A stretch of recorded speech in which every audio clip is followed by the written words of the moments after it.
Bismillahirrahmanirrahim. Assalamualaikum warahmatullahi wabarakatuh. Alhamdulillahi rabbil alamin. Wa bihi nasta'in ala umuri dunya waddin, wassalatu wassalam ala asyrafil anbiya wal mursalin Nabiyyina Muhammadin wa ala alihi wa ashabihi ajma'in. Asyhadu an la ilaha illallah wahdahu la syarikalah wa asyhadu anna Muhammadan abduhu wa rasuluhu la nabiyya ba'dah, amma ba'd. Hadirin yang dimuliakan oleh Allah, alhamdulillah, segala puji hanya milik Allah Subhanahu wa taala. Dengan nikmat dan karunia-Nya kembali Allah pertemukan kita di kesempatan malam hari yang mulia ini, di penghujung atau di sisa-sisa Ramadan di tahun ini. Semoga Allah menjadikan kita orang-orang yang Allah ampuni, dan semoga Allah menerima amal ibadah kita sekalian. Hadirin Bapak dan Ibu sekalian yang dimuliakan Allah, mari kita lanjutkan pelajaran kita selanjutnya, masih membahas tentang sifat salat Nabi yang kita rincikan bahasannya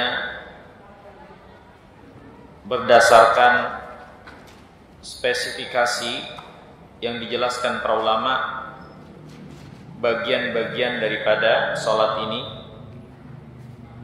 yang terdapat di dalamnya rukun-rukun, wajib, sunat, dan yang lain-lainnya. Terakhir pembahasan kita tentang rukun-rukun salat. Sebelum kita masuk ke pembahasan, saya akan tanya dulu apa yang dimaksud dengan rukun salat itu. Ya, silakan. Rukun salat adalah rangkaian yang terbangun di atasnya suatu perbuatan dan tidak sah salat ketika tidak terpenuhi rukun. Ya, rangkaian bagian dari sesuatu yang terbangun di atasnya sesuatu tersebut. Betul sekali. Kemudian ini yang jawab dapat hadiah ya. Kalau hadiahnya belum ada sekarang, rapel besok ya. Tapi saya ingat insya Allah. Kemudian pertanyaan selanjutnya, ya, ini ada pertanyaan apa namanya? Pertanyaannya itu terkait dengan kasus ya. Ketika seorang meninggalkan duduk di antara dua sujud karena lupa dan telah tegak berdiri, apa yang harus dia lakukan? Ya, ketika seorang lupa duduk di antara dua sujud dan dia telah tegak berdiri, apa yang harus dia lakukan? Tuh, pakai mic.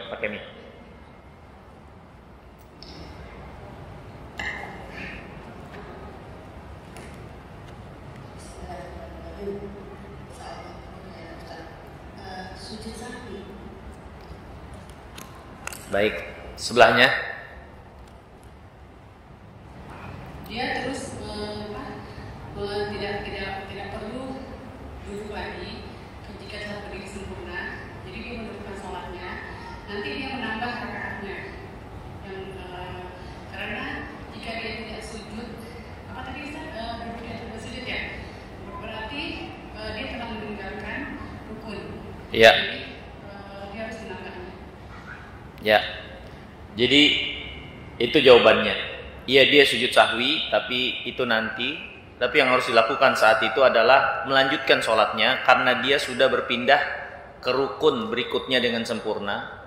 Rukun yang tertinggal nggak bisa balik lagi. Jadi satu rakaat yang tidak ada rukunnya atau tertinggal rukunnya itu dianggap gugur. Di antara rukun itu kan duduk di antara dua sujud. Dia tidak duduk di antara dua sujud. sujud pertama langsung bangun dan udah sempurna. Kalau belum sempurna, berarti kan belum pindah ke rukun berikutnya. Yang harus dilakukan kalau belum sempurna langsung ingat, balik lagi. Tapi kalau sudah sempurna, maka dia nggak bisa balik lagi. Dan rakaat yang tidak ada duduk di antara sujudnya dianggap gugur, sehingga dia harus menambah rakaat untuk menambal satu rakaat yang tidak ada rukunnya yang tertinggal karena lupa tadi. Ya, seperti itu. Ya. Itu saja 2 pertanyaannya. Hadiahnya besok ya. Selanjutnya, hadirin yang dimuliakan oleh Allah, kita sudah bahas tentang rukun-rukun sholat. Di antaranya berdiri dengan kemampuan, yaitu jika mampu, ya, takbiratul ihram, membaca Al-Fatihah dengan rincian yang sudah kita jelaskan. Kemudian ruku dengan tumakninah di setiap rakaat, bangkit dari ruku dan berdiri dengan tumakninah atau i'tidal dengan tumakninah, sujud dengan tumakninah, bangkit dari sujud dan duduk di antara 2 sujud dengan tumakninah, tasyahud akhir dan duduk tasyahudnya, salam, kemudian melaksanakan rukun-rukun tersebut menurut tertib yang benar atau urutan-urutan yang benar. Ini adalah rukun-rukun sholat. Dalil yang menjelaskan ini adalah rukun sholat, dasar utamanya adalah hadis musi'us sholat, hadis orang yang salah sholatnya. Kemudian Rasulullah memperbaiki sholat orang tersebut dengan menjelaskan pokok-pokok dari sholat. Di mana Nabi SAW bersabda, kalau kau hendak melaksanakan sholat, fakabbir, bertakbirlah. Ya. Kemudian baca Al-Fatihah. Ya, kemudian setelah itu engkau ruku. Ya. Dengan tumakninah. Kemudian bangkit berdiri, i'tidal. Kemudian sujud dengan tumakninah. Kemudian duduk di antara 2 sujud dengan tumakninah. Kemudian sujud kembali, ya. Kemudian sampai akhirnya Nabi bersabda, "Tsumma fa'al kullu dzalika fi sholatika." "Tsumma fa'al fi sholatika kullu dzalika." Kemudian lakukanlah olehmu perkara-perkara tadi di setiap salatmu. Maka redaksi yang datang keterangan dari Rasulullah di dalam hadis musi'us shalah ini sebagai dasar menjadi bagian rukun daripada sholat. Selain dari itu, maka dia bisa masuk ke dalam rukun kalau ada dalil-dalil yang menguatkan untuk itu. Kalau tidak, maka dia turun tingkatannya, bisa menjadi wajib atau menjadi sunat. Seperti yang enggak dijelaskan dalam hadis musi'us shalah, takbirul intiqal, takbir perpindahan, tasbih atau zikir dalam ruku dan sujud, doa ketika i'tidal atau duduk di antara 2 sujud. Tidak disebutkan dalam redaksi hadis musi'us shalah, maka dia terlempar dari kedudukannya menjadi rukun, menjadi wajib ataupun sunat, tergantung dalil yang menunjukkan keterangan tentang perbuatan tersebut. Ya. Nah, sekarang kita masuk ke dalam pembahasan wajib-wajib sholat. Apa wajib-wajib sholat dan apa bedanya dengan rukun-rukun sholat? Wajib dengan rukun sholat intinya sama. Sedikit perbedaan. Kalau wajib itu ditinggalkan karena lupa, maka rakaat yang tertinggal wajibnya karena lupa tetap terhitung sebagai 1 rakaat. Berbeda dengan rukun. Kalau rukun tertinggal di 1 rakaat satu bagian rukunnya tertinggal, satu rakaat itu dianggap hilang. Akan tetapi kalau wajib sholat tertinggal karena lupa, maka rakaat yang lupa memenuhi kewajibannya atau wajib sholat tetap dianggap dan diperhitungkan. Ini bedanya. Ini bedanya. Persamaannya, wajib dan rukun sholat kalau ditinggalkan sengaja, maka sama-sama membuat sholat itu tidak sah. Tapi kalau ditinggalkan karena lupa, untuk rukun ditinggalkan karena lupa, membuat satu rakaat itu nggak sah, tidak dihitung. Tapi kalau wajib tertinggal karena lupa, rakaat yang lupa mengisi atau melakukan salah satu dari kewajiban tetap diperhitungkan rakaatnya. Kalau tidak dikerjakan hanya karena lupa, ya. Persamaannya, yang ditinggalkan karena lupa, mau wajib mau rukun, setelah itu melakukan sujud sahwi. Nanti ada pembahasan tentang sujud sahwi, insyaallah.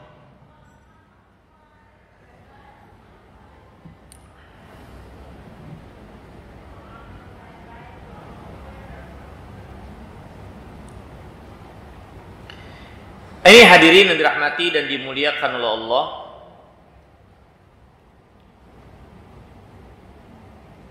Penjelasan tentang persamaan dan perbedaan antara wajib dengan rukun sholat.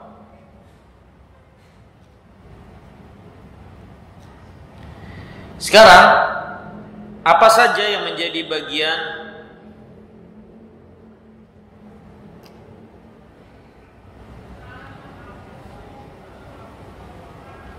rukun-rukun daripada wajib-wajib sholat itu?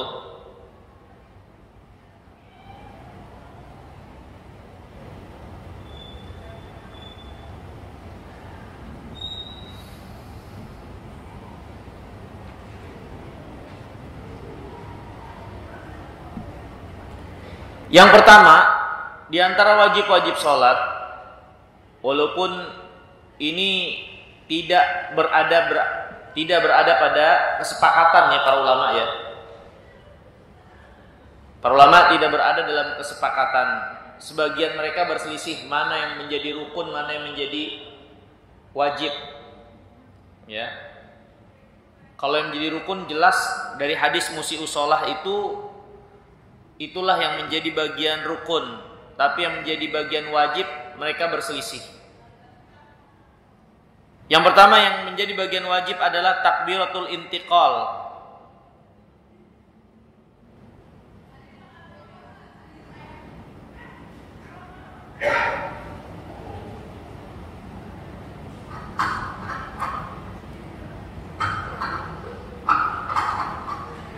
Takbir di setiap perpindahan gerakan sholat.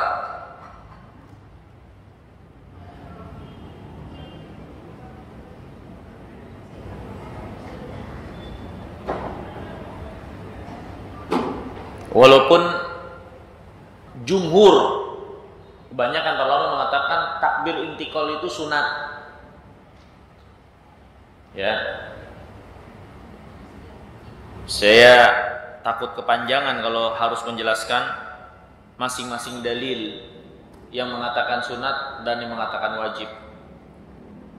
Walhal yang mengatakan sunat, dalil utamanya adalah hadis musi'us shalah itu.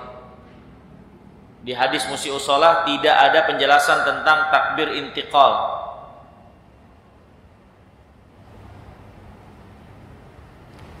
Ya, maka takbir intiqal kebanyakan para ulama mengatakan dia bukan kewajiban tapi sunat saja. Dan ini pendapat dari madhab Syafi'iyah, Malikiyah dan Hanafiyah.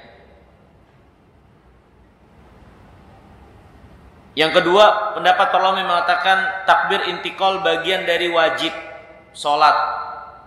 Dan ini pendapat dari mazhab Hanabilah dan beberapa para ulama muhaqqiqin seperti Syekh Shalih Utsaimin, Syekh bin Bas, ya rahimahumullah,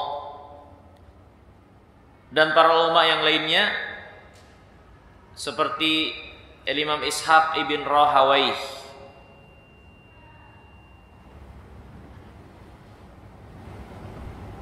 Dalil mereka yang mengatakan wajib, yang pertama adalah muwadzabatun Nabi sallallahu alaihi wasallam, perbuatan Nabi yang terus melakukannya dan tidak pernah ada keterangan Nabi tidak membaca takbir ketika perpindahan. Ketika perpindahan salat Nabi selalu bertakbir.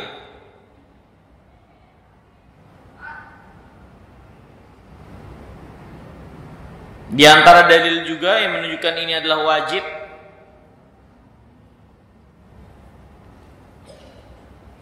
perkataan Nabi SAW, innama ju'ilal imam liyu'tamma bih fa idza kabbara fakabbiru. Imam dijadikan untuk diikuti, kalau dia takbir maka takbirlah kalian. Maka imam pastinya setiap gerakan itu dia bertakbir. Dan Nabi suruh kita ngikutin imam dalam takbir itu. Berarti takbir setiap perpindahan itu wajib berdasarkan perintah Nabi yang mulia sallallahu alaihi wasallam.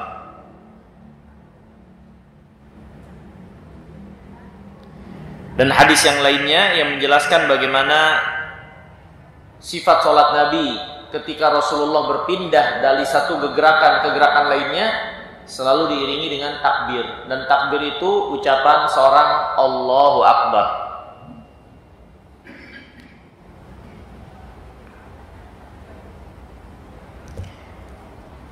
Kemudian yang kedua di antara wajibatus shalah yaitu ucapan sami Allahu liman hamidah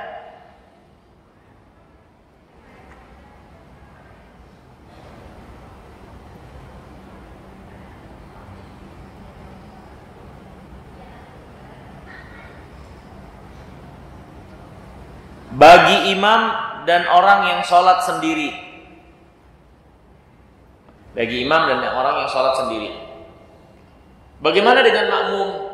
Apakah membaca juga sami Allahu liman hamidah? Berselisih para ulama dalam hal ini. Tapi zahir hadis Nabi nampak menunjukkan makmum itu tidak membaca sami Allahu liman hamidah, tapi langsung Rabbana lakal hamd. Karena Rasulullah bersabda seperti ini.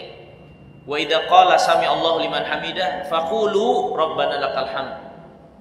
Kalau imam membaca sami Allahu liman hamidah, maka kalian wahai para makmum ucapkan sami Allahu liman hamidah. Zahir hadis ini berarti makmum tidak mengucapkan sami Allahu liman hamidah, makmum. Yang membaca sami Allahu liman hamidah adalah imam atau orang yang sholat sendiri. Ini dalil yang menjelaskan ucapan sami Allahu liman hamidah hanya wajib bagi imam dan orang yang sholat sendiri. Kemudian yang ketiga di antara wajibatus shalah, perkataan Rabbana lakal hamd.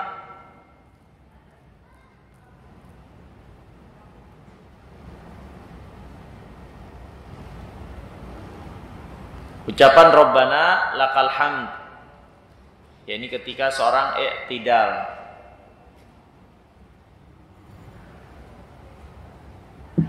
Kemudian di antara wajibatus shalah, kewajiban salat adalah azkar, zikir-zikir dalam ruku, dalam sujud, ketika duduk di antara dua sujud, ya. Itu zikir-zikirnya menjadi wajibatus shalah.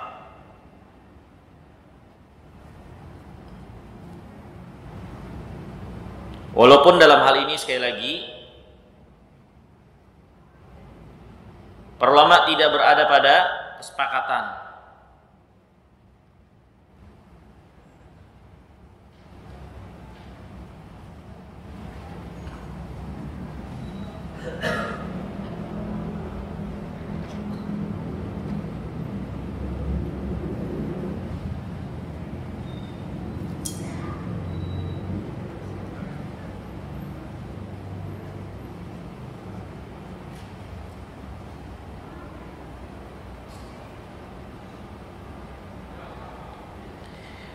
Kebanyakan mereka bahwasanya tasbihat itu hukumnya sunat saja.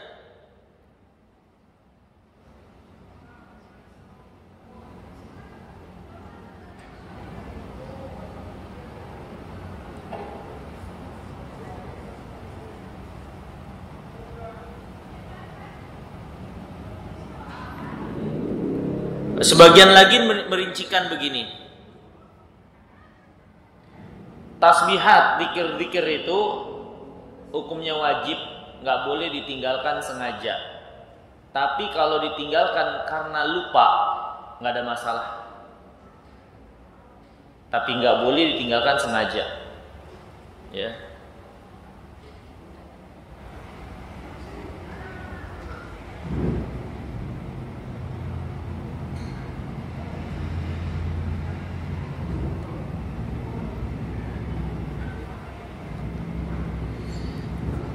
Dan mereka berselisih kalau lupa itu apakah mengharuskan sujud sahwi atau tidak.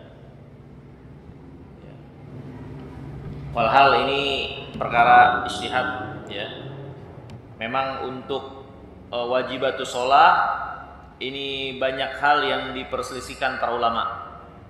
Tapi ini untuk pengetahuan kita, bukan berarti wajibatus shalah ini boleh untuk kita tinggalkan begitu saja. Ya. Selanjutnya di antara wajib sholat adalah tasyahud awal. Tasyahud awal. Kalau ini jelas hukumnya wajib karena Rasulullah SAW pernah lupa tasyahud awal dan beliau tidak menambah jumlah rakaat. Ya. Beliau tidak menambah jumlah rakaat yang tidak beliau lakukan tasyahud awal di dalamnya, yang seharusnya ada tasyahud awalnya. Ketika Nabi SAW tidak tasyahud awal, berarti dia tidak nambah rakaat, berarti tasyahud awal bukan rukun. Karena kalau rukun ditinggalkan, kan satu rakaat itu dianggap gugur. Kalau nggak dianggap gugur ketika ditinggalkan karena lupa, berarti dia bukan rukun tapi wajib, hukumnya di bawah rukun, ya. Ya, sujud sahwi. Ya, sesuatu yang dikatakan rukun, ya, ketika ditinggalkan karena lupa, menambalnya adalah dengan sujud sahwi.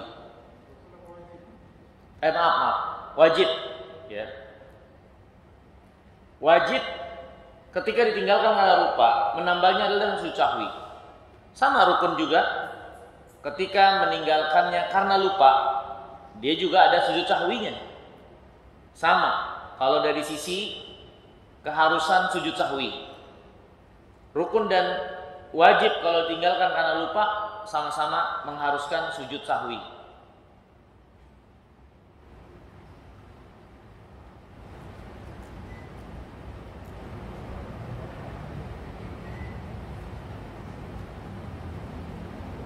Jadi di antara wajibatus shalah yaitu tasyahud awal dan atau duduk, ya, tasyahud awal itu. Selain baca tasyahud, ya, seorang juga melaksanakan duduk tasyahud awal itu.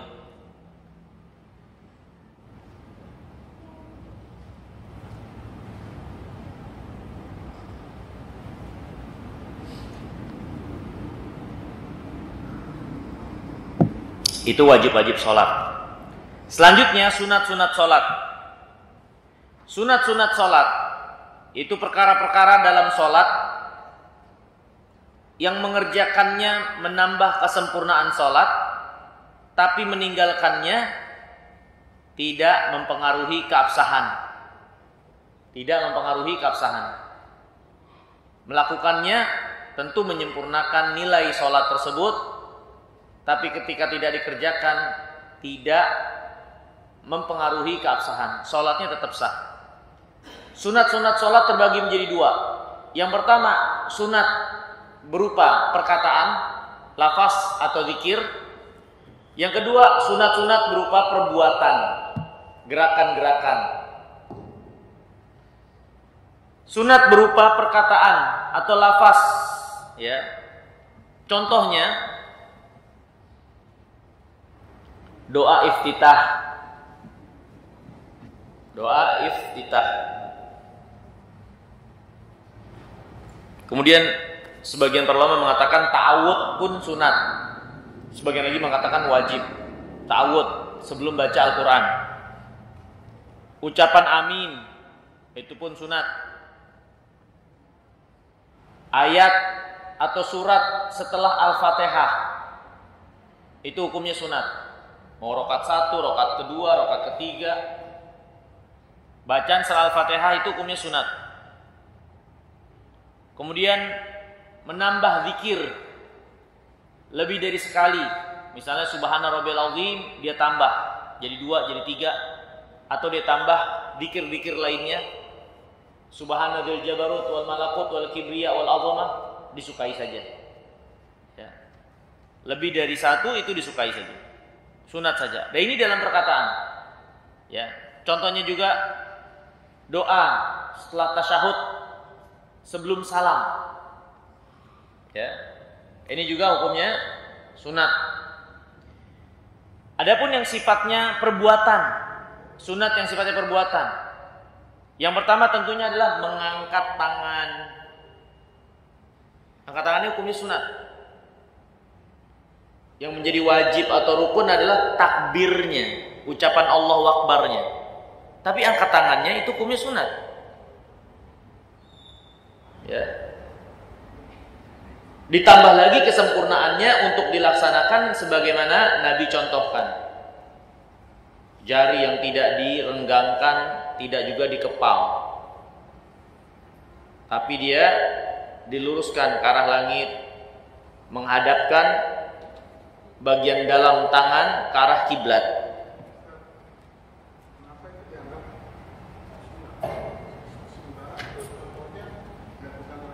Ya, karena gini Pak, para ulama fikih usul, keterangan yang datang dari Nabi ada nilai levelnya. Kalau keterangan datangnya berupa perintah, wajib. Kalau keterangan hanya sekedar perbuatan, belum tentu wajib. Yang datang berupa perintah lebih kuat daripada sekedar perbuatan Rasulullah. Enggak. Tapi para ulama menyimpulkan dari kebiasaan dalil yang datang itu seperti itu. Seperti contohnya hal-hal yang berkaitan dengan adab, umumnya itu hanya sampai pada derajat sunat dan menyelisihinya hanya makruh.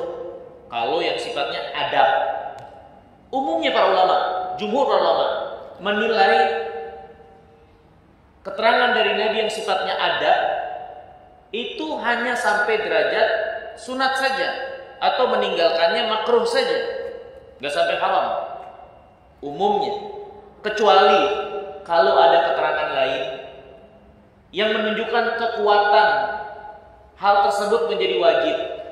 Kapan?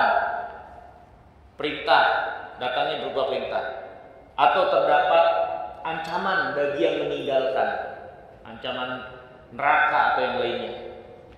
Ya, kemudian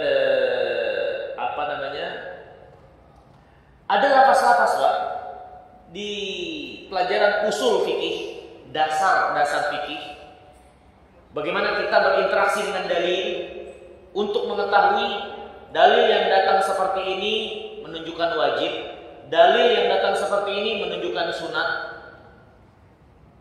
Itu ada pelajarannya. Tentunya ini bukan jadi pelajaran kita.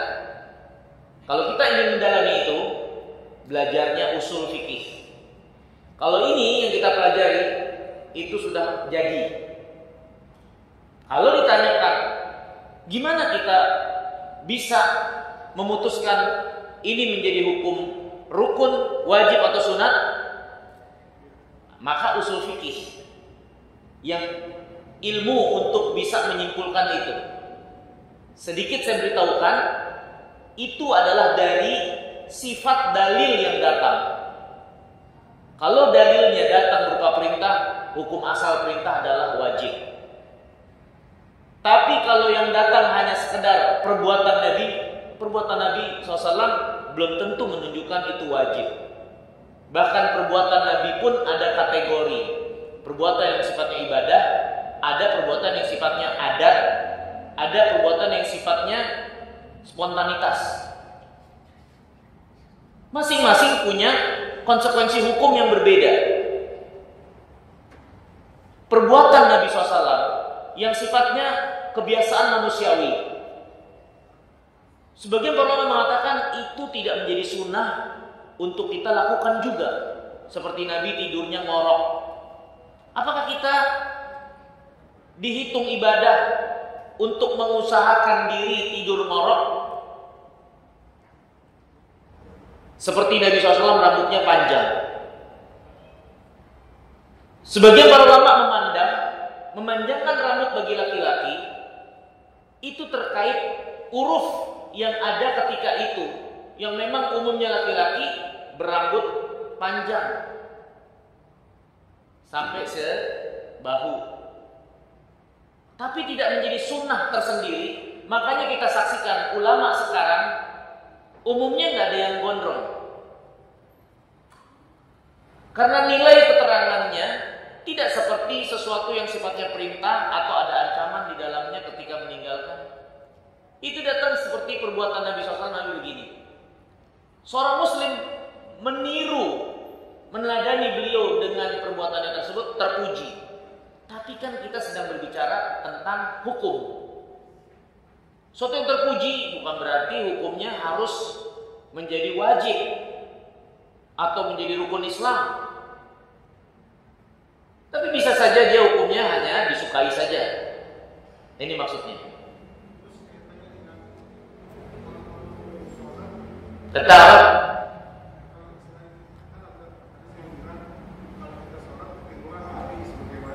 Iya. Iya. Iya. Iya. Iya. Iya.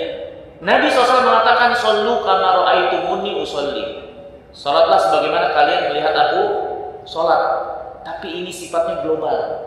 Ya, kita harus meniru Nabi SAW pada apa yang menjadi pokok-pokok salat. Nabi SAW sendiri akhirnya menjelaskan orang yang salah salatnya tidak disebutkan takbir intikal, tidak disebutkan tasbih dalam ruku dan sujud. Dan setelah mengajarkan, kata Nabi, lakukan sholat seperti itu. Padahal nggak disebutkan di situ tentang tasbih, takbir intikal. Apakah Nabi sendiri menyelisihi sabdanya sendiri? Sholatlah sebagaimana aku sholat. Paham maksud saya, Pak?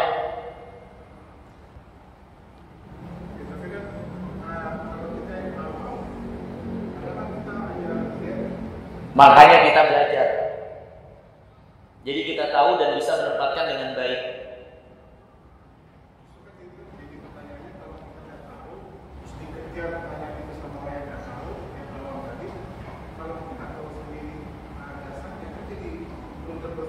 Iya, makanya kita belajar yang biar tahu dasarnya. Ya.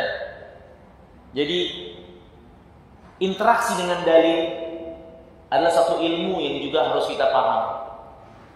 Terkadang kita tahu suatu keterangan, tapi kita nggak paham bagaimana berinteraksi dengan keterangan itu, sehingga kita salah dalam menghukumi, memutuskan, dan memandang.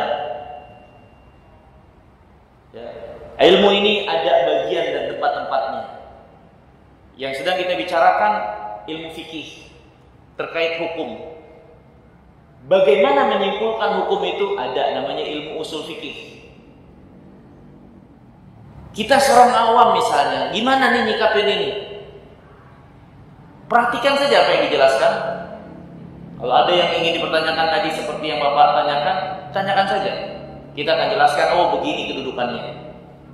Tapi bagaimana saya menjelaskan? Kalau kita nggak bisa ngejelasin, kita nggak berkewajiban untuk ngejelasin. Karena keterbatasan ilmu kita. Tapi secara pribadi kita paham, itu sudah cukup untuk menjadi pertanggungjawaban kita kepada Allah. Menjelaskan kepada orang lain itu memerlukan kesanggupan yang lain. Kalau nggak sanggup, nggak usah dipaksain. Seperti itu, Pak. Ya. Jadi benar sekali ada sabda Nabi Shallu kama ra'aitumuni usolli. Hadis ini nggak boleh kita sia-siakan. Sholat harus berusaha. Bagaimana benar-benar bertepatan seperti yang Nabi SAW contohkan. Harus berusaha. Ya. Pembahasan ini pun bukan berarti suatu kesia-siaan. Pembahasan sholat menjadi rukun, wajib, sunat.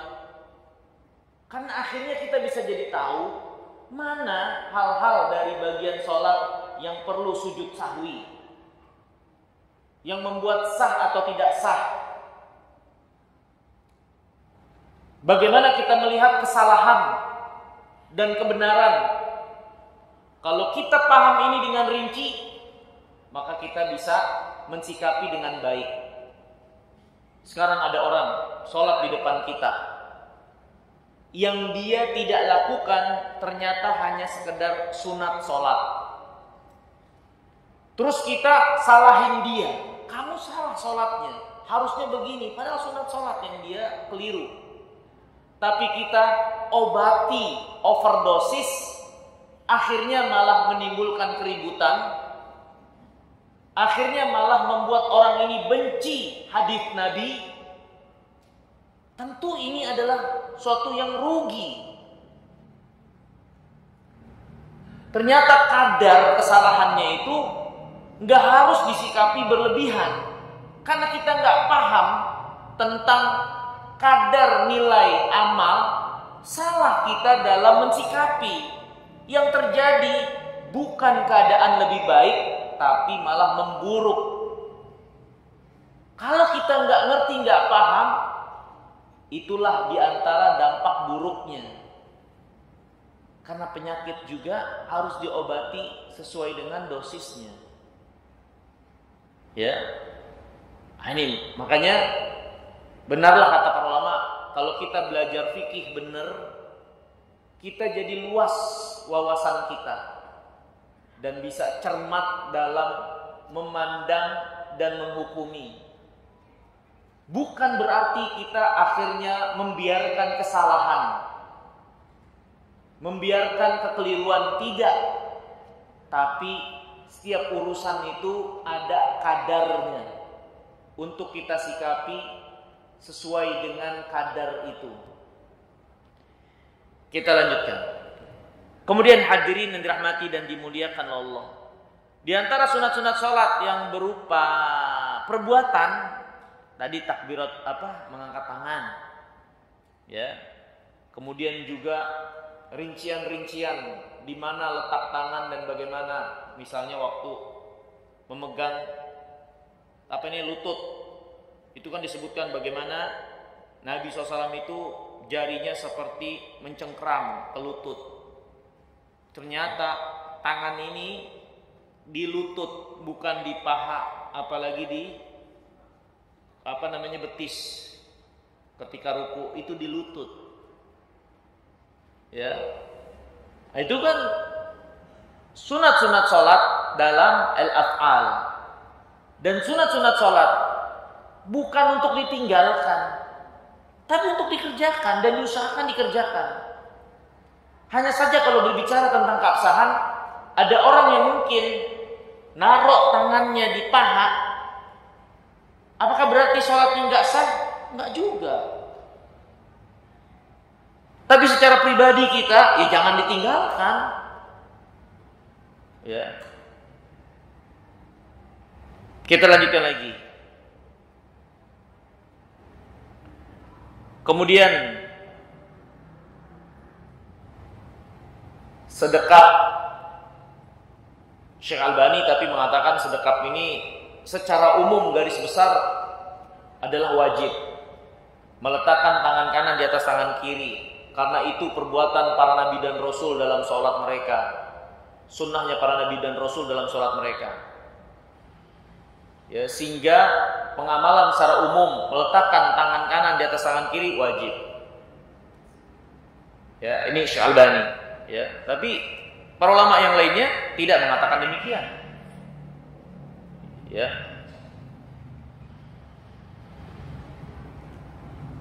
Bukan berarti meremehkan Syalbani rahimahullah, bukan.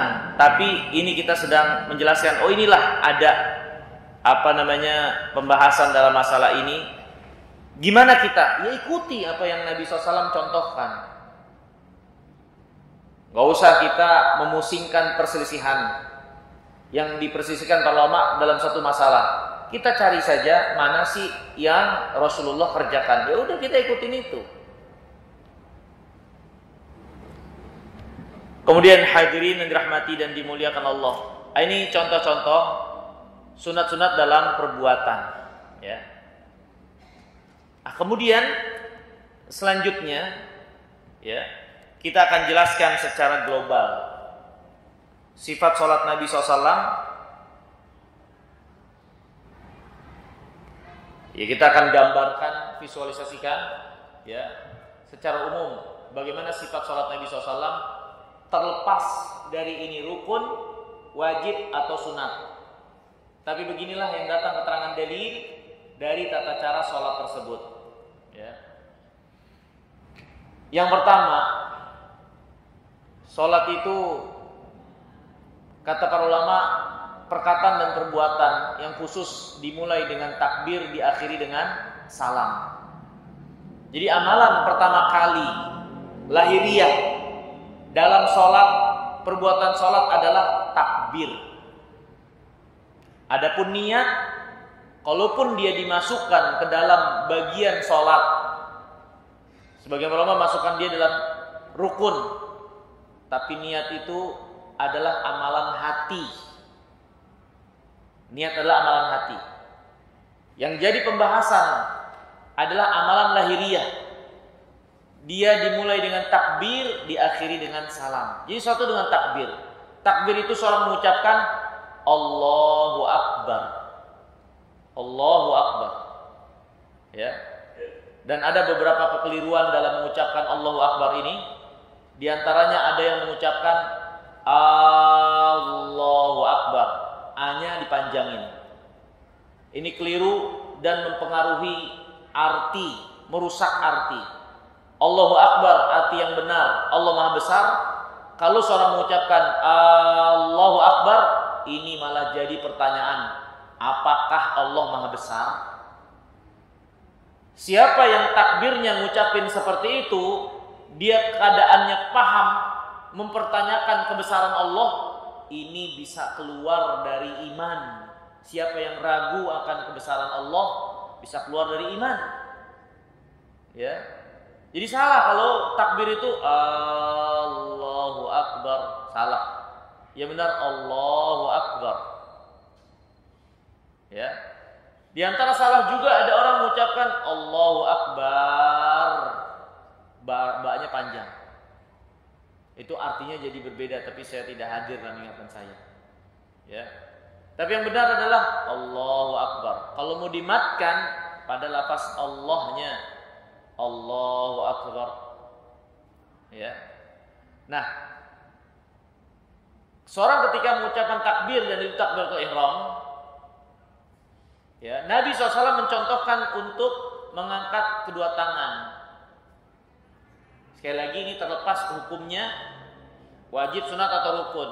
Kita tidak sedang bicarakan itu, tapi ini praktek yang ada keterangan sholat Nabi SAW. Mengangkat tangan, ya, dan mengangkat tangan itu adalah dengan mengarahkan bagian dalam tangan ke arah kiblat gini. Dia tidak direnggangkan, tidak juga dikepal, tapi tangan jari jemari diarahkan ke langit, diangkat sejajar dengan bahu, boleh juga sejajar dengan telinga. Sejajar dengan bahu, boleh juga sejajar dengan telinga. Dan seluruh gerakan sholat itu dilakukan dengan sederhana dan tidak memaksakan, apalagi berlebihan. Ya, termasuk dalam takbir juga, ya sudah. Bagaimana luasnya, sederhana dan ringannya, jadi kerjakan seperti itu. Allahu Akbar. Allahu Akbar. Bukan ada orang yang berlebihan. Allahu Akbar. Sampai begini dia. Ya. Dan ini kan bisa merugikan kalau dia sholatnya berjamaah.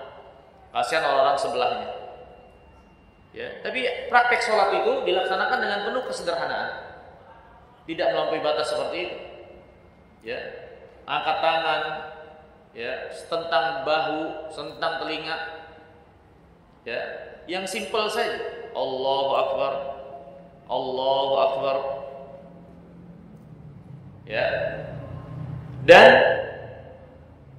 terdapat keterangan Rasulullah SAW takbirnya itu bersamaan dengan angkat tangan. Allahu Akbar. Boleh juga angkat tangan dulu baru takbir.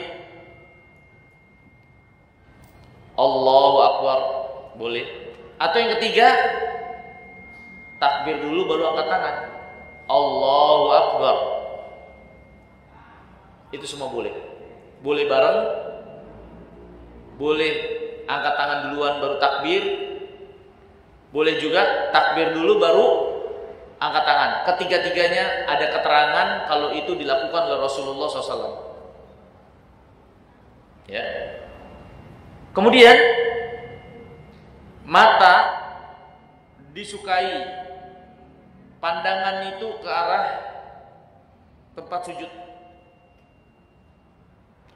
Ini belum kita bahas. Perkara yang tidak disukai dalam sholat adalah memejamkan mata dalam sholat. Itu tidak disukai. Karena tidak ada keterangan Rasulullah sholat itu merem. Justru yang terdapat keterangan Rasulullah SAW itu sholat dalam keadaan membuka matanya. Sehingga beliau pernah diperlihatkan surga, beliau maju-maju pengen ambil buahnya. Pernah diperlihatkan neraka waktu sholat sampai beliau mundur-mundur. Ya, menunjukkan beliau sholat itu matanya terbuka, tidak memejamkan mata. Makanya memejamkan mata ketika sholat makruh, tidak disukai. Ditambah terdapat penyerupaan dengan ibadahnya ahlul kitab atau Yahud dalam hal ini, yang memejamkan mata dalam ibadah mereka. Makanya nggak disukai. Tapi mata kita terbuka dan diarahkan ke tempat kiblat, ke tempat sujud, atau boleh juga ke arah kiblat. Tapi nggak boleh diarahkan ke atas.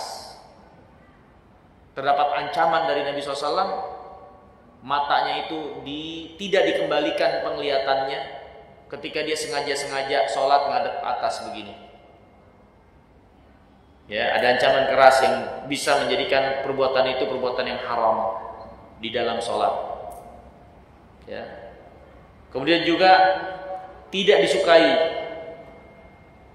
seorang melirik-lirik di dalam sholat, lirik sana, lirik sini, kecuali ada kebutuhan. Tapi mata itu fokus ke tempat sujud. Ya, kalau ada kebutuhan untuk melirik, nanti kita ada bahasannya. Ada bahasannya tersendiri. Ya. Kemudian seorang berdiri, ya, disukai untuk menghadapkan jari jemari ke arah kiblat, termasuk kakinya diarahkan ke arah kiblat. Ya. Jadi tidak seperti ini. Kalau seperti ini nggak ada masalah, tapi disukai dia untuk menghadapkan jari jemarinya ketika berdiri ke arah kiblat, apalagi ketika dia sholat berjamaah, itu lebih memungkinkan untuk merapatkan shaf. Ketika dia jari jemari kakinya yang berdiri diarahkan ke arah kiblat. Ya. Kemudian berdiri dengan sederhana dan tidak berlebihan, ya, dengan melebarkan kaki atau merapatkannya seperti ini, tapi berdiri saja natural, alamiah, ya, sesuai dengan postur tubuh, ya, yang posturnya besar, ya tentu berdiri dengan keadaan dia, Yang posturnya kecil, ya berdiri dengan keadaannya. Gak usah dipaksakan, karena pengen lebar, kakinya dia panjangin. Ya, sederhana saja dan natural.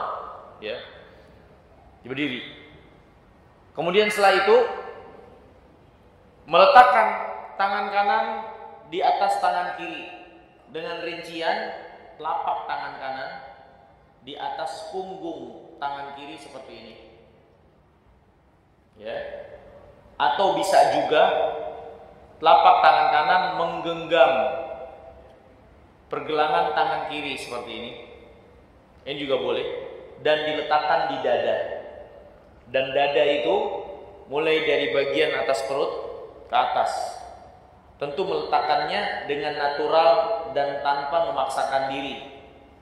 Walaupun ini bagian dada, tapi para ulama nggak ada yang ngajarin, setahu saya, kalau sedekap kita begini, karena dada.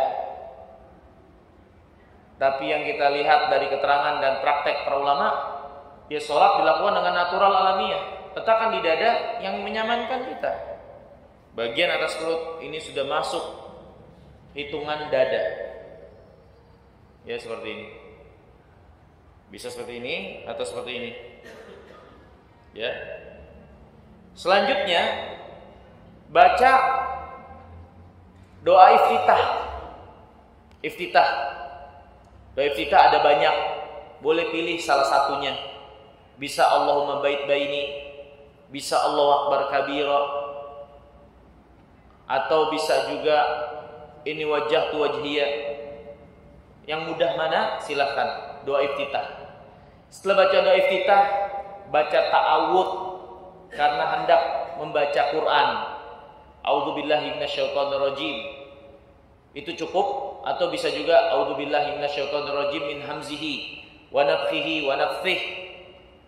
Ya, itu ada keterangannya juga dari Nabi SAW. Ya, baca ta'awudz, setelah itu baca Al-Fatihah. Ya, ghairu maghdubi alaihim waladhdallin. Kemudian disukai untuk membaca surat atau ayat dalam Al-Quran setelahnya. Ya. Nah, setelah selesai dari pembacaan surat, maka disukai untuk ada saktah, diam sejenak sebelum kemudian beranjak menuju ruku. Jadi habis baca innahu kana tawwaba, diam dulu sejenak, baru langsung menuju gerakan ruku. Disukai untuk ada saktah itu. Ya. Kemudian selanjutnya, ya, ruku. Ya, dan disukai atau ada bagian mengangkat tangan yang ditekankan dalam sholat. Mengangkat tangan ditekankan dalam sholat itu ada 4 tempat. Yang pertama takbiratul ihram, yang kedua takbir ruku, yang ketiga bangkit dari ruku, yang keempat bangkit untuk melaksanakan rakaat ketiga setelah tasyahud awal. Ini 4 tempat mengangkat tangan itu lebih ditekankan. Selebihnya dari takbir pergerakan-pergerakan lain boleh untuk mengangkat tangan, tapi kadang-kadang. Misal kita habis sujud, Allahu Akbar, duduk di antara sujud, boleh angkat tangan.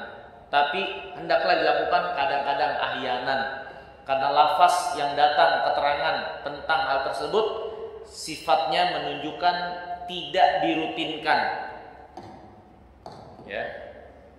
Hanya 4 tempat ini yang ditekankan untuk mengangkat tangan. Ya. Nah, walhal setelah baca surat, diam sejenak, seorang beranjak sujud. Beranjak ruku dengan bertakbir Allahu Akbar. Mengangkat tangan, Allahu Akbar, ya. Contohkan. Ya, jadi kan sudah baca surat, kemudian takbir untuk ruku. Allahu Akbar. Ya.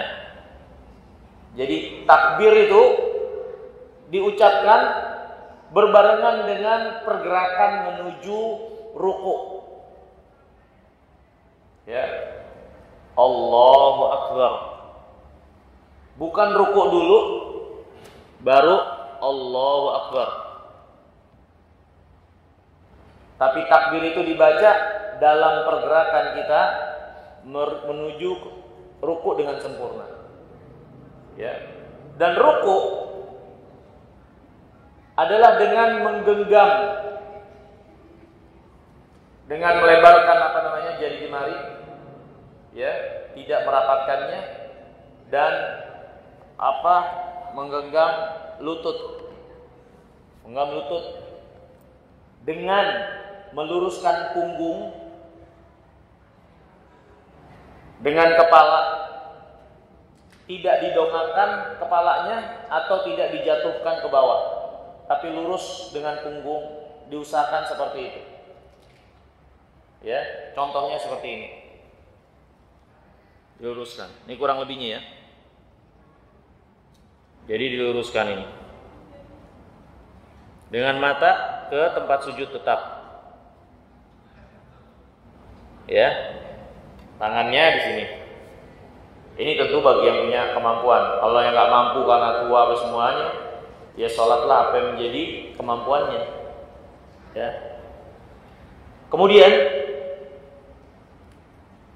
selanjutnya ya, terus membaca tasbih subhana rabbiyal azim wa bihamdi, atau subhana rabbiyal azim minimalnya 1 kali. Ya. Setelah itu bangkit dari ruku sambil mengucapkan Sami Allahu liman hamidah, angkat tangan, Rabbana lakal hamd. Di mana letak tangan ketika i'tidal? Ya, maaf sebelumnya. Dan ruku harus dilakukan dengan tumakninah. Apa itu sudah kita jelaskan di kesempatan yang lalu. Ya. Kemudian seorang mengucapkan Sami Allahu liman hamidah, i'tidal juga dengan tumakninah.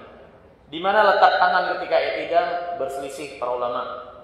Sebagian mereka mengatakan ketika i'tidal itu seorang bersedekap. Karena hukum asal berdiri dalam sholat adalah sedekap. Sehingga ketika nggak ada keterangan apa yang harus dilakukan, kembali kepada hukum asal, yaitu hukum asal berdiri dalam sholat sedekap. Maka i'tidal kan berdiri sedekap. Sebagian lagi para ulama mengatakan enggak. Yang benar adalah irsal. Irsal itu melepaskan tangan seperti ini. Ya. Apa alasannya? Karena kalau ada gerakan-gerakan tertentu menuntut kita untuk tahu keterangannya dari Rasulullah. Karena sifat sholat Nabi SAW telah datang keterangan dengan rinci. Kalau ada gerakan-gerakan yang memang di luar normal, pastinya ada keterangan. Kalau nggak ada keterangan, maka kembali kepada kenormalan secara umum. Dan normal umum berdiri ya, nggak ada gerakan seperti ini, irsal. Ya, seperti itu. Kemudian mengucapkan setelah itu Rabbana lakal hamd, dan disukai untuk mengucapkan zikir-zikir i'tidal. Boleh ada beberapa yang bisa kita pilih. Di antaranya li rabbil hamd, li rabbil hamd, li rabbil hamd, terus sebanyak-banyaknya. Atau bisa Sami Allahu liman hamidah, Rabbana lakal hamd mil'us samawat wa mil'ul ardi wa mil'u ma syi'ta min syai'in ba'd. Ya. Atau Sami Allahu liman hamidah, Rabbana lakal hamd hamdan katsiran thayyiban mubarakan fihi. Ada beberapa keterangan doa i'tidal atau zikir i'tidal yang bisa kita ucapkan, kita pilih. Setelah itu beranjak sujud. Ya. Beranjak sujud, berselisih para ulama mana yang turun dulu, telapak tangan apa lutut. Ya. Ini sono kurang panjang. Sini aja deh. Jadi berselisih mereka, mana yang turun dulu nih waktu sujud? Lutut dulu seperti ini atau tangan dulu seperti ini? Baru lutut. Kenapa mereka berselisih? Karena dalil yang datang ada berbeda pemahaman dalam memahaminya. Dalilnya sama. Keterangan dari Nabi SAW, kalau kalian hendak sujud, janganlah seperti menderum onta. Tapi ada tambahan, hendaklah mendahulukan tangan sebelum kaki. Jadi ada dua kalimat, jangan menderum unta, letakkan tangan sebelum kaki. Sebagian para ulama menjelaskan seperti apa yang ditunjukkan oleh hadis tersebut, kita meletakkan tangan dulu sebelum kaki, karena itu yang ditunjukkan dalam hadis lahiriahnya. Sebagian lagi mengatakan bagian kedua, kalimat kedua dalam hadis terbalik, karena inti yang dimaksud oleh Nabi, jangan sampai kita turun seperti menderum onta. Maka lihat bagaimana onta turun dalam menderum. Kita diperintahkan menyelisihinya. Kalau kita perhatikan, onta itu hewan berkaki 4. Hewan yang berkaki 4, bagian depan atau belakangkah yang dikatakan sebagai tangan hewan tersebut? Saya tanya. Hewan yang berkaki 4 yang dikatakan sebagai tangan dari hewan tersebut, kaki depannya atau kaki belakangnya? Hah? Depan. Yang disebut sebagai tangan bagian depan kan?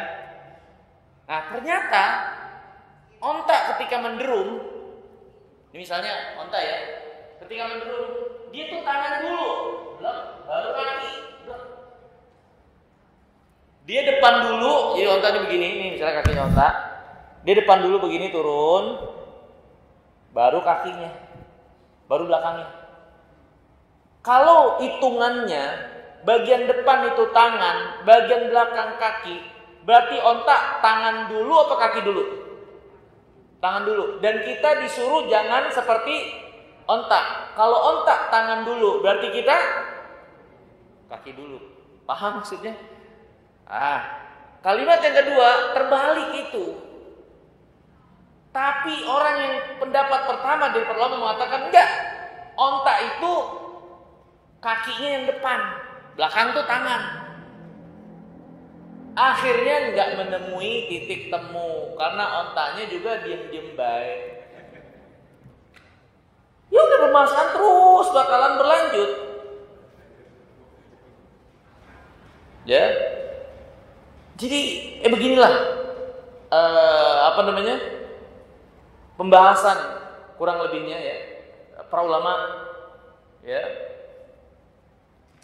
bagaimana mereka bersungguh-sungguh menepati dalil, menunaikan amanah ilmu itu sepenuh hati dan sekuat tenaga, walaupun sampai pada satu titik akhirnya kesimpulannya berbeda ya. Jadi gitu. Kalau saya pribadi, saya mengikuti pendapat ulama yang mengatakan lutut dulu. Bapak-bapak, ibu-ibu silakan. Saya tidak memaksakan untuk itu, ya, karena sama-sama kuat dari kedua pendapat ini.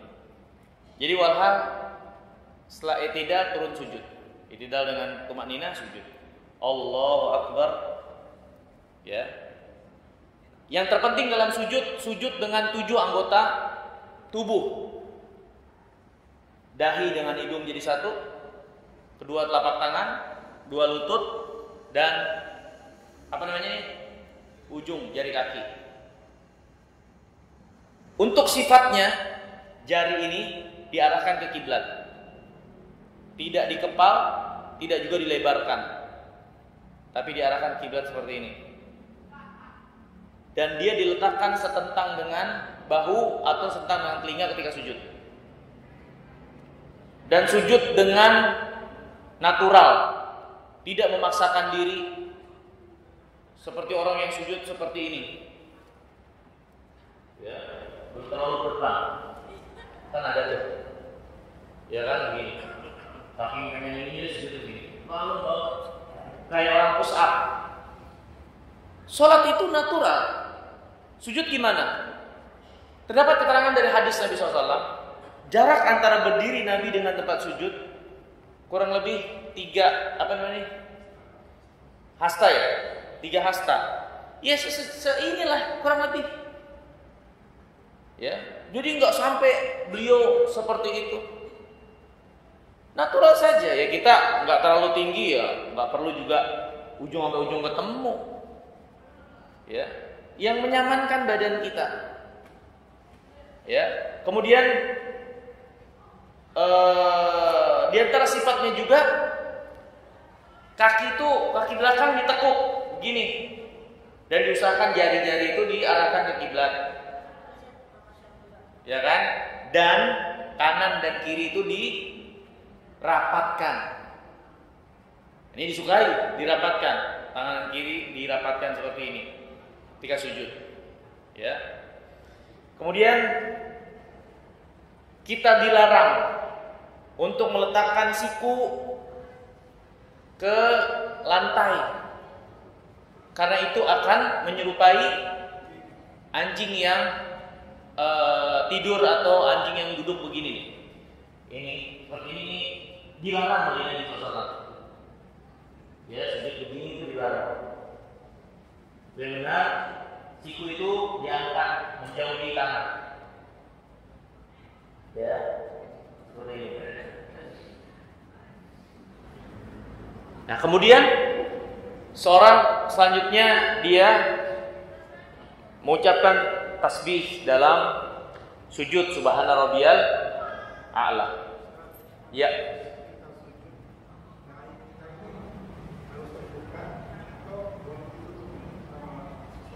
Ya. Enggak ada keterangan untuk itu. Untuk keharusan terbuka atau tertutupnya. Natural saja. Kalau memang pecinya dalam, akhirnya ketutup, nggak ada masalah. Kalau pecinya cetek, nggak kebuka, juga nggak menjadi suatu masalah.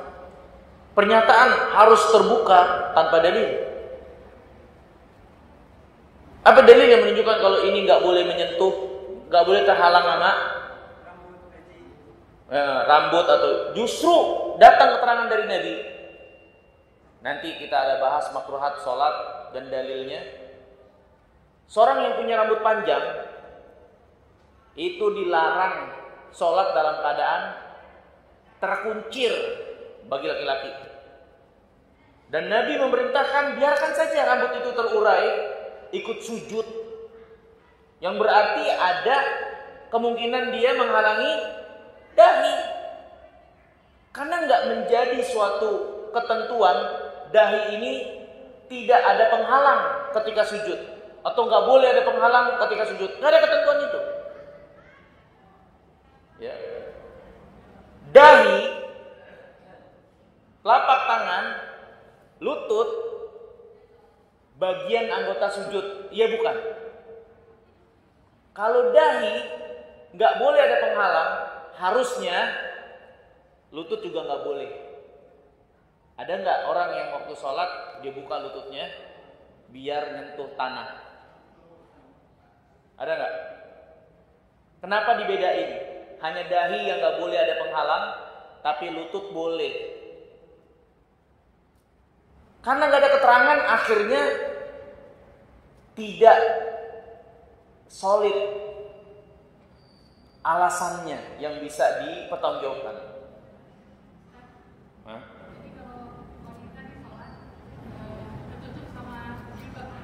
Nggak ada masalah. Iya, nggak ada masalah. Nggak ada masalah. Perempuan apalagi mau kenanya lebar, ya nggak ada masalah. Dulu para sahabat, sholatku di tengah terik panas, bukan karpet, nggak ada atap. Kan masjid Nabi itu cuman dikelilingi sama pelepah korma yang ditinggikan, nggak beratap. Hujan-kehujanan, panas-kepanasan. Di waktu panas, sahabat Nabi SAW itu memajukan atau selendangnya atau putrohnya itu dilempar ke depan, agar dahinya tidak langsung ke tanah karena saking panasnya. Berarti ada penghalang nggak? Ada penghalang. Dan orang yang mengatakan ini kita harus nyentuh tanah, lah kita pakai sejadah gimana tuh? Bertumpuk-tumpuk malah sejadahnya. Ya. Kalau memang ini harus nyentuh tanah dan tempat sujud, karpet tuh gimana? Apa bedanya karpet itu yang menghalangi dengan dahi kita, dengan peci yang kita pakai? Ya, walhasil nggak ada keterangan seperti itu. Artinya, ya lakukan saja secara natural. Ya, itu sujud dengan 7 anggota tubuh. Disukai kalau kita sholat sendiri atau sebagai imam melebarkan tangan seperti ini. Disukai. Tapi kalau kita berjamaah ya nggak usah. Karena akan merugikan atau mengganggu sebelah. Ya. Tapi kalau kita sholat sendiri atau sebagai imam bisa. Dengan tangan sejajar dengan bahu. Ya. Kemudian baca subhana rabbiyal a'la, disukai dibaca zikir-zikir yang lainnya. Atau lebih dari itu, terutama kita makmum imamnya agak lama, nggak usah diem, jangan diem aja, tapi baca zikir-zikir yang lain. Dan disukai juga dalam sujud kita memperbanyak doa. Setelah itu kita bangkit dari sujud sambil bertakbir Allahu Akbar dan duduk di antara dua sujud. Duduk di antara dua sujud ada 2 cara yang terdapat keterangan dalilnya. Yang pertama iftirash, yang kedua ik'a. Iftirash itu seorang duduk di atas kaki kirinya dengan menegakkan telapak kaki kanannya, menekuk jari-jarinya mengarahkan ke kiblat seperti ini. Ini iftirash. Ya, jadi begini, diangkat kaki telapak kaki kanannya, menekuk jari kaki kanannya dan diusahakan di atas kiblat dengan duduk di atas kaki kiri. Ini namanya iftirash, meletakkan tangan di atas paha atau di atas lutut. Ya, ini iftirash. Cara duduk yang kedua adalah ik'a. Ik'a itu dengan duduk di atas 2 telapak kaki yang ditegakkan seperti ini. Ini juga boleh. Ya, ini duduk di antara sujud boleh seperti ini, boleh juga seperti ini. Ya. Hah? Hah? Ini. Oh, ini enggak nyampe ini. Tuh. Kurang panjang. Ya. Diikat, Pak. Jadi ini seperti ini. Ya. Ini namanya ikra. Boleh juga seperti ini. Gak tahu ini. Ya, tidak mempengaruhi keabsahan sholat, tapi secara nilai tentu mengurangi. Karena sakit, seorang tidak terbebani dan tidak dosa untuk kemampuan yang terbatas yang dia alami. Jangankan dia segitu untung masih bisa duduk. Yang nggak bisa duduk aja dia boleh tidur. Kita ini bicara yang normal dulu untuk diusahakan bagaimana kesempurnaannya. Ya, itu tadi duduk ik'a atau duduk iftirash. Setelah itu sujud yang kedua, takbir Allahu Akbar sujud yang kedua, sama seperti sujud yang pertama caranya. Kata caranya. Setelah itu bangkit dari sujud kedua untuk melaksanakan rakaat berikutnya. Begitulah kurang lebihnya tata cara salat. Selanjutnya duduk tasyahud akhir. Duduk tasyahud akhir adalah dengan tawarruk. Tawarruk itu seorang tasyahud awal dulu. Tasyahud awal itu iftirash. Tasyahud awal iftirash seperti ini. Ya. Tapi perbedaannya di tasyahud awal sudah mengisyaratkan dengan tangan atau dengan jari di dalam tasyahud atau doa kita di dalam tasyahud. Ya, at-tahiyatu lillah wa shalawatu thayyibat atau at-tahiyatu mubarakatuh shalawatu thayyibat. Ya. Di sebagian riwayat dari disahkan oleh Syekh Al-Albani rahimahullah, jari itu digerakkan dengan gerakan ringan, digerakkan seperti ini. Ya, walaupun bersisi para ulama sebagian mereka mengatakan gerakan itu yang dimaksud adalah ya gerakan mengangkat jari itu, selebihnya ya diam. Ya, tapi sebagian lagi mengatakan kata yuharrik menunjukkan adanya gerakan yang terus menerus sampai selesainya kita dari tasyahud. Ya. Itu tasyahud awal. Kalau tasyahud akhir, seorang duduk di lantai dengan meletakkan kaki kirinya di bawah betis kaki kanan. Ya, seperti ini. Duduk di lantai, kaki kirinya di atas kaki. Menegakkan kaki kanan dan mengarahkan jarinya ke kiblat. Ini namanya iftirash tawarruk. Ini tasyahud akhir. Ya, tasyahud akhir. Ya. Bisa juga dia hamparkan seperti ini atau seperti ini. Ini boleh. Terdapat keterangan dari hadis riwayat Imam Muslim, kaki ini dihamparkan. Ya.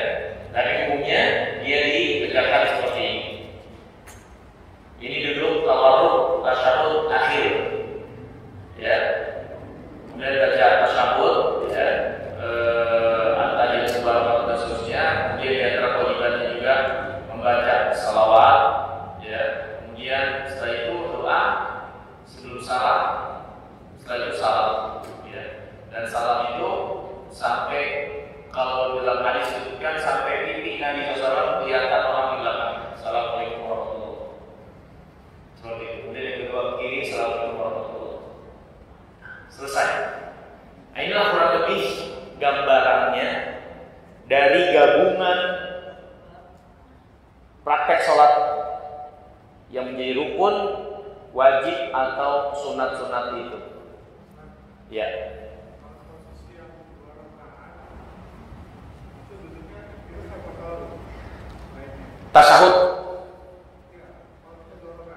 Tasyahudnya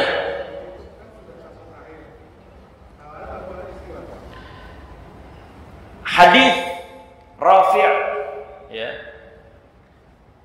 menunjukkan bahwasannya setiap 2 rakaat itu adalah iftirash.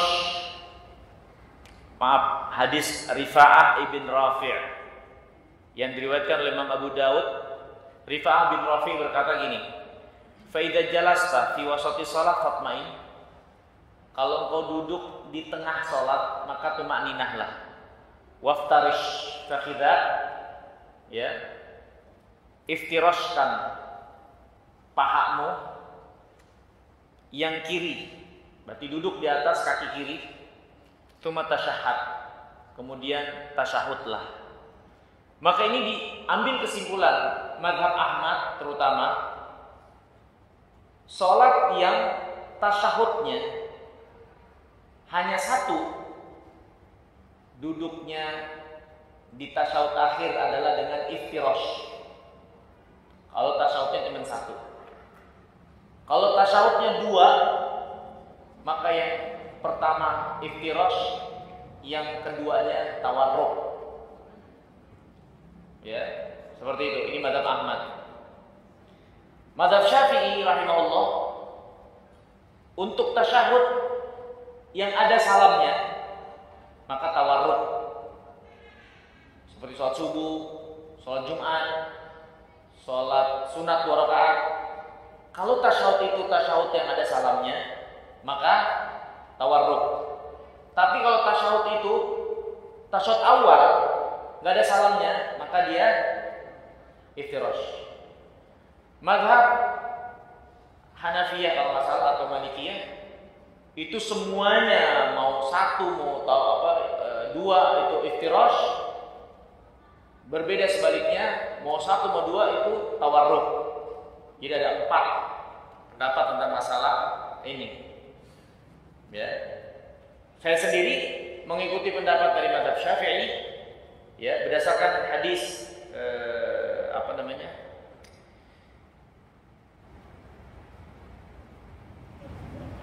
Pokoknya dalam hadis itu saya lupa nama sahabatnya. Dalam hadis itu disebutkan adalah Nabi SAW di tasyahud akhir beliau tawarruk. Maka ini diambil mazhab Syafi'i, maka tasyahud yang sifatnya akhir ada salamnya tawarruk. Seperti itu. Walhal semua hadis yang dibawakan dari berbagai pendapat ini ada ihtimal, ada kemungkinannya begini dan begitu. Wallahu ta'ala. Ada lagi menanyakan mungkin? Silakan. Ada imam yang membaca takbir pas tangan di atas sampai ketemu jika dia di sujud Allahu Akbar. Ada juga yang Allahu Akbar pendek. Itu bagaimana Ustaz? Kalau kita lihat zahir dari hadis itu menunjukkan takbir itu diucapkan di tengah pergerakan. Ya. Adalah Rasulullah SAW bertakbir hina yasjud, bertakbir ketika sujud. Kata hin ini menunjukkan takbir itu dilakukan di tengah pergerakan. Jadi contohnya seperti ini. Ini kan ya tidak. Kita mau sujud, Allahu Akbar. Ketika bergerak, wallahu a'lam, mungkin sebagian imam dia berkesimpulan agar tidak didahului makmum, dia takbirnya ada yang bahkan udah sujud baru takbir. Jadi gini, dia sujud, sampai udah sujud baru dia ini, Allahu Akbar. Iya. Tapi kalau kita lihat dari hadis yang ada, yang lebih tepat itu takbir ini dibaca di tengah pergerakan ini. Karena kata hin menunjukkan takbir itu dibaca di tengah pergerakan. Wallahu a'lam. Kalau selama pergerakan itu kan Ustaz? Hah? Selama pergerakan dari awal sampai ketemu sujud itu ada. Jadi Allahu Akbar, takbir sambil bergerak ke bawah. Oh, harus Allahu Akbar. Enggak. Tapi lafaz itu diucapkan ya tidak panjang maknya. Karena asalnya kan 2 rakaat aja. Allahu Akbar. Ya. Berarti itu enggak ada sandaran. Apanya? Berarti yang terakhir itu enggak ada sandarannya. Yang dipanjangkan tadi. Yang dipanjangkan itu. Iya. Wallahu a'lam itu kalau saya pribadi kurang tepat saja. Ditanyakan kepada mereka apa alasannya seperti itu. Karena yang saya ketahui ilmunya itu tidak sampai matnya berlebihan seperti itu. Iya. Tasyahud awal wajibnya sampai syahadat. Kalau membaca salawat disukai sampai selesai. Sampai selesai salawatnya. Ya, tapi disukai saja. Tapi untuk tasyahud akhir salawat itu menjadi suatu kewajiban. Ada lagi? Ya.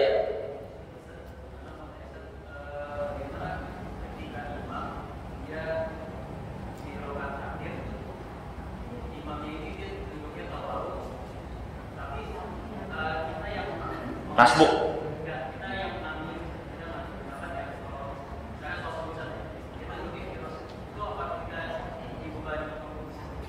Enggak. Karena pengikutan kepada imam adalah pengikutan yang sifatnya global. Rincian-rincian enggak ada masalah, berbeda kita dengan imam. Contoh misalnya, ya, dikirnya imam kan enggak harus sama sama kita. Imam dikirnya misalnya subhana rabbiyal subhana dzil jabarut wal malakut wal kibriya wal azamah. Kita dikirnya subhana rabbiyal a'la. Kan enggak harus sama. Tapi pergerakan sujudnya ngikutin imam. Rincian-rincian seperti itu enggak ada masalah. Untuk kita tidak sama dengan imam. Apalagi seorang berkebutuhan. Kayak misalnya kan ada orang yang badannya itu susah tawarruk. Karena ini susah tawarruk deh. Kalau tawarruk bisa geser orang 3 sok, berat. Ya dia akhirnya ikhlas dia bisa aja. Dia kan masalah seperti itu. Ya kan? Kebutuhan dia itu lain soal. Ya.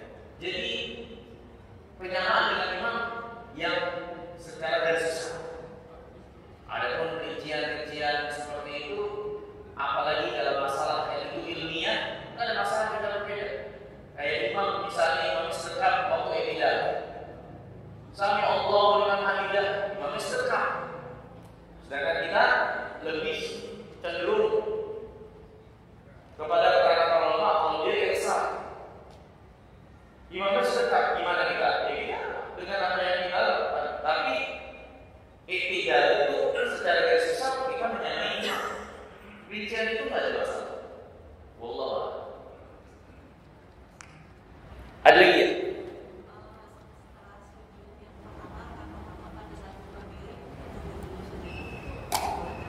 Setelah sujud pertama? Oh, setelah sujud kedua kali.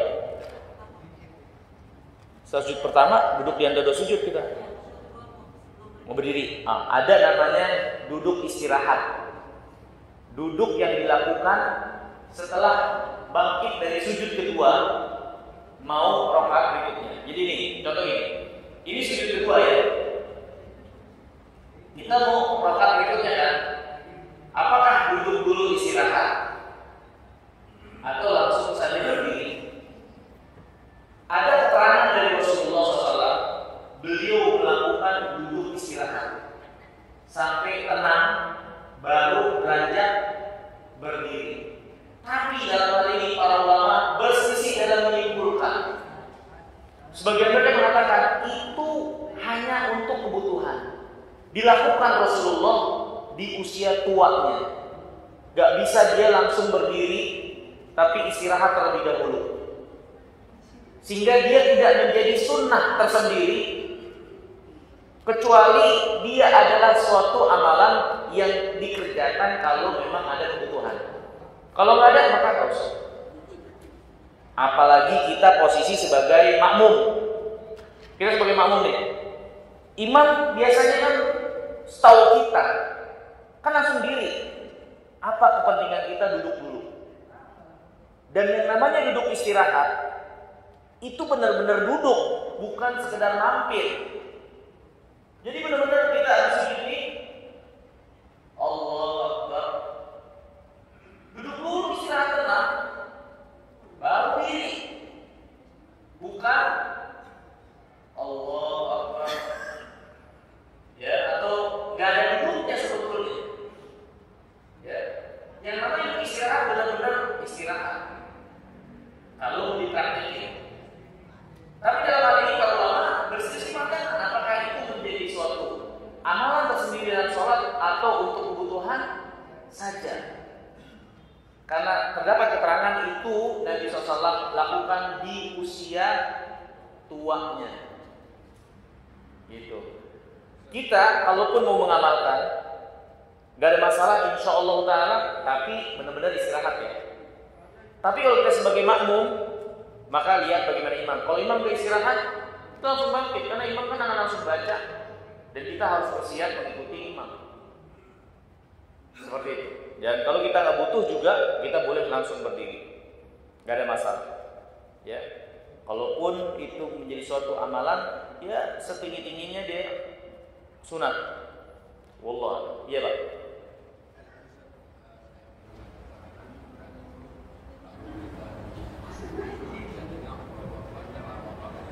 Iya.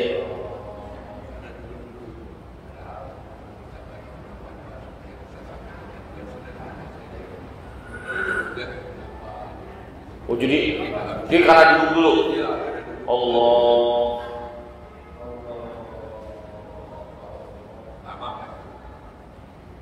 Iya.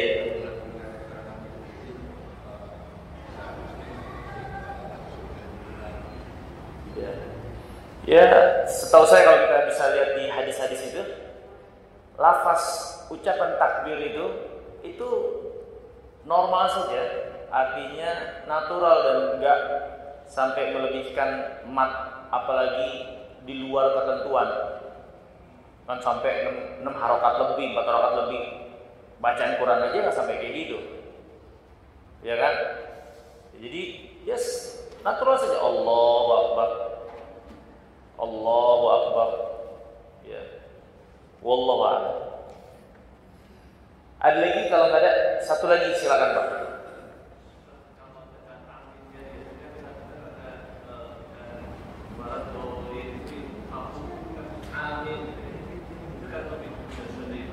Amin. Kata Nabi SAW, wa idza qala ghairil maghdubi alaihim waladdallin faqulu amin.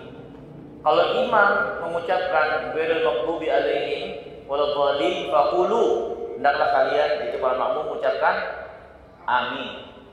Tidak menjadi suatu keharusan amin kita itu bersama dengan imam. Selama kita sudah tahu dan jelas imam mengucapkan ghairil maghdubi alaihim waladdallin, maka kita sudah boleh mengucapkan amin. Amin. Kalau bertepatan dengan imam tidak ada masalah, tidak pun tidak jadi masalah. Enggak. Tidak menjadi suatu ucapan yang harus diatur sedemikian rupa menjadi satu qor, enggak. Karena amin itu adalah permohonan kita agar Allah mengijabah doa yang terkandung di dalam surah Al-Fatihah. Ihdinas siratal mustaqim.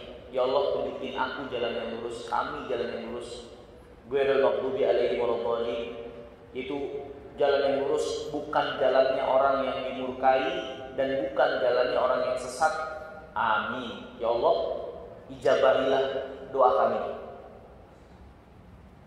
Wallahu a'lam. Satu lagi silakan.